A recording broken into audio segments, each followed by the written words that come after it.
Hello, and welcome to another Behind the Poem story.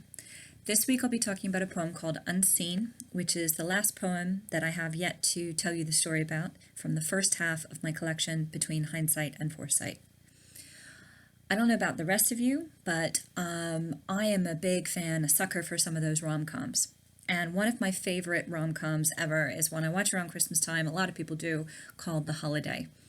And one of my favorite parts is at the beginning when Kate Winslet is doing kind of voiceover about the different kinds of love.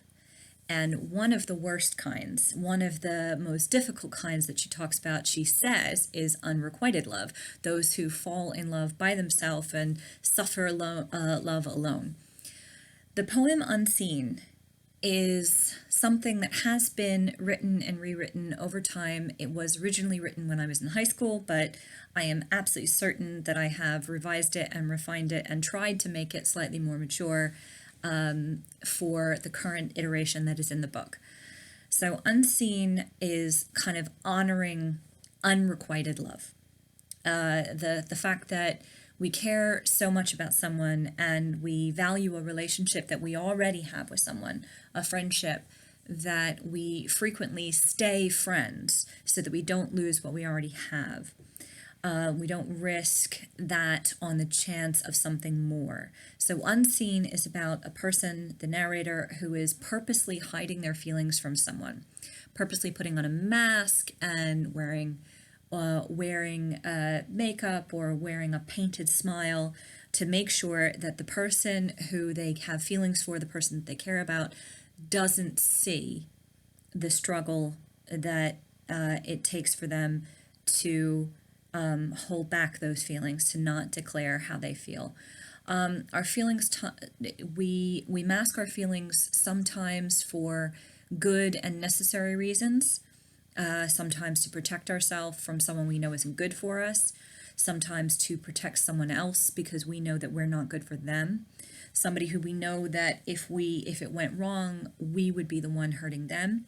A lot of times holding back is good and done for the right reasons, but there's also those times when holding back those feelings is to the mutual loss of both people. That sometimes we have to kind of push ourselves to accept that possibility, because if we don't, we risk losing something very special. Sometimes the very best relationships come from friendships that are grounded and solid before anything more than friendship is approached. It is definitely a huge part of the industry of country music. It is definitely a huge part of the industry of rom-coms, anytime where you've got friends falling in love with friends instead of the person they think they want, all the way back in literature, all the way back to Romeo loving Rosaline before he meets Juliet, all the way back to Cyrano de Bergerac writing the letters for someone else to make the person he actually loves fall in love with him. All of these different things in literature and cinema and TV, where what's really best for us is sometimes right in front of us and we never see it.